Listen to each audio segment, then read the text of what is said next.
نحمده ونصلي ونسلم على رسوله الكريم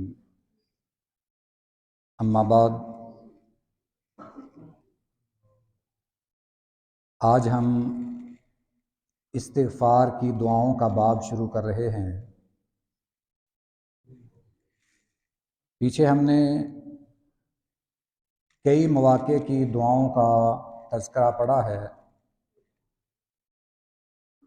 امید ہے کہ ہمیں وہ دعائیں یاد بھی ہوں گی، ہم وہ دعائیں پڑھتے بھی ہوں گے، کیونکہ یہ دعائیں، یہ اذکار، یہ مسلمان کا زیور اور ہتھیار ہیں۔ جو یہ اذکار اور دعائیں طاقت رکھتی ہیں وہ دنیا کی اور کسی بھی چیز میں طاقت نہیں۔ آج ہم استغفار کے بارے میں پڑھیں گے کہ استغفار کے کیا فائدے ہیں اور اس کے ساتھ ساتھ اس کی ہمیں کتنی ترغیب دی گئی ہے۔ سب سے پہلے امام منذری رحمہ اللہ نے جو یہاں حدیث نقل کی ہے، یہ ایک لمبی حدیث ہے۔ اس سے پہلے ہم تمہیداً استغفار کے بارے میں کچھ جان لیں کہ استغفار کیا ہے اور اس کی اہمیت کیا ہے۔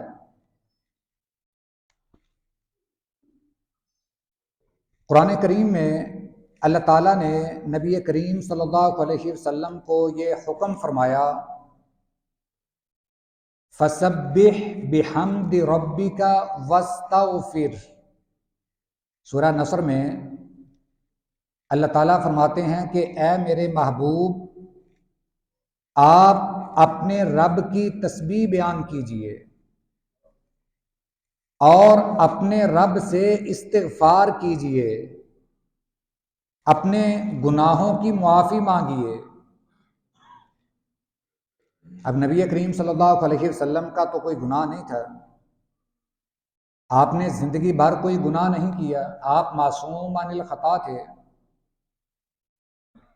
اس کے باوجود اللہ یہ حکم دے رہے ہیں کہ اپنے گناہوں کی معافی مانگیے، بخشش طلب کیجئے۔ اصل میں یہ حکم نبی کریم صلی اللہ علیہ وسلم کی ذات مبارکہ کے ذریعے سے آپ کی امت تک ہے۔ آپ استغفار بھی کرتے تھے، ایسا نہیں کہ آپ استغفار نہیں کرتے تھے۔ ام المومنین سیدہ عائشہ صدیقہ رضی اللہ تعالی عنہ بیان فرماتی ہیں کہ جب یہ صورت نازل ہوئی اور اللہ نے آپ کو استغفار کا حکم دیا تو آپ کثرت سے استغفار کرنے لگ گئے، حتیٰ کہ نماز میں بھی ایسی ایسی دعائیں پڑھتے جن میں زیادہ استغفار ہوتا، جیسے رکوع اور سجدے کی دعا کا بخاری شریف میں ذکر ہے، سبحانک اللہم ربنا وبحمدک اللہم اغفر لی۔ آپ یہ دعا پڑھتے تھے۔ اس کا ترجمہ کیا ہے؟ اے اللہ تو پاک ہے، ہر قسم کے نقص اور عیب سے پاک ہے۔ اے ہمارے رب، تیری ہی تعریف ہے۔ اللہم اغفر لی، اے اللہ مجھے معاف فرما دے۔ یہ رکوع میں بھی دعا پڑھی جاتی ہے اور سجدے میں بھی پڑھی جاتی ہے۔ ہمیں تو شاید سبحان ربی العظیم یا سبحان ربی الاعلیٰ ہی یاد ہو، اور بھی دعائیں ہیں۔ نماز ایک دعا کا نام ہے، نماز میں کثرت سے دعائیں پڑھنی چاہیے۔ رکوع اور سجود میں جہاں دیگر دعائیں ہیں وہاں یہ استغفار کی دعائیں بھی ہیں، بلکہ یہ بخاری شریف میں ان دعاؤں کا ذکر ہے، اور اکثر سلف صالحین وہ ان دعاؤں کو نماز میں پڑھا کرتے تھے۔ قرآن کریم میں سورہ نوح میں اللہ تعالیٰ نے حضرت نوح علیہ السلام کا ذکر فرمایا۔ انہوں نے اپنی قوم کو دعوت دی، مگر ان کی قوم نے ان کی دعوت قبول نہ کی۔ حضرت نوح علیہ السلام کہنے لگے فَقُلْتُ اسْتَغْفِرُوا رَبَّكُمْ إِنَّهُ كَانَ غَفَّارًا، میں تمہیں یہ کہتا ہوں کہ تم اپنے رب سے اپنے گناہوں کی معافی مانگ لو، وہ تو بڑا بخشنے والا مہربان ہے، وہ بڑی توبہ قبول کرنے والا ہے، وہ غفار ہے۔ یہ پیغام حضرت نوح علیہ السلام نے اپنی قوم کو دیا کہ اپنے گناہوں کی معافی مانگ لو۔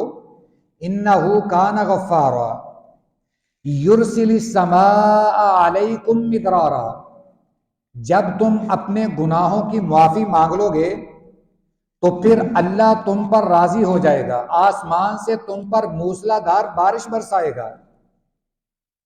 وَيُمْدِدْكُمْ بِأَمْوَالٍ وَبَنِينَ وَيَجْعَلْ لَكُمْ جَنَّاتٍ وَيَجْعَلْ لَكُمْ أَنْهَارًا، اللہ تعالیٰ صرف آسمان سے تمہارے لیے خیر و برکات ہی نازل نہیں فرمائے گا، بلکہ اللہ تمہیں مال اور اولاد کے لحاظ سے زیادہ کر دے گا، تمہارے مال میں بھی برکت دے گا، تمہاری اولاد میں بھی برکت دے گا۔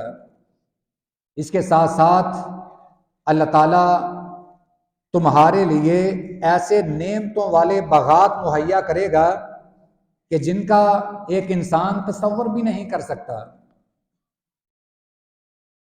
ایسے باغات جن میں اللہ نہریں جاری کر دے گا۔ امام ابو بکر الجزائری رحمہ اللہ وہ اپنی تفسیر ایسر التفاسیر میں لکھتے ہیں کہ 4 بندے امام حسن بصری رحمہ اللہ، جو کہ بڑے جلیل القدر تابعی تھے، بڑے عبادت گزار تھے، متقی پرہیزگار تھے، ان کے پاس 4 بندے 4 اپنے الگ الگ مسائل لے کر آئے اور انہوں نے ان کو ایک ہی حل بتایا۔ ایک آدمی آیا، کہنے لگا کہ میں قحط سالی کا شکار ہوں، ہمارے علاقے میں قحط سالی ہے، اس کے لیے کوئی دعا بتائیے کہ جو میں کیا کروں۔ حضرت حسن بصری رحمہ اللہ فرمانے لگے کہ استغفار کیا کرو، اللہ سے اپنے گناہوں کی معافی مانگا کرو۔ دوسرا شخص آیا، اس نے کہا کہ میرے باغات خشک ہو چکے ہیں، میرے جو کھیت ہیں وہ خشک ہو چکے ہیں۔ حضرت حسن بصری رحمہ اللہ نے اسے بھی فرمایا کہ استغفار کیا کرو۔ تیسرا شخص آیا، اس نے اپنے فقر و فاقے کی شکایت کی کہ آپ کوئی ایسا ورد بتائیے جس سے میری محتاجی ختم ہو جائے۔ حضرت حسن بصری رحمہ اللہ نے اسے بھی استغفار کا فرمایا۔ چوتھا شخص آیا، اس نے عرض کی کہ میرے ہاں اولاد نہیں ہے، مجھے کوئی ایسی دعا بتائیے کہ اللہ مجھے صاحب اولاد فرما دے، اللہ مجھے اولاد عطا فرما دے۔ اسے بھی فرمایا کہ استغفار کثرت سے کیا کرو۔ ایک جو قریب ان کا شاگرد بیٹھا تھا، اس نے پوچھ لیا کہ 4 آدمی، ان کے مسائل بھی الگ تھے اور بالکل مختلف تھے، فقر و فاقہ اور چیز ہے، قحط سالی اور چیز ہے، اولاد کا نہ ہونا اور چیز ہے، مگر آپ نے سب کو استغفار ہی بتایا ہے۔ وہ کہنے لگے کہ یہ نسخہ میں نے اپنی طرف سے نہیں بلکہ قرآن کا نسخہ بتایا ہے، یہ قرآن کہتا ہے، اور ان 4 باتوں کا ذکر اللہ نے قرآن میں فرمایا ہے۔ مطلب یہ ہے ہمیں صرف اپنے گناہوں کے لیے ہی استغفار نہیں کرنا چاہیے۔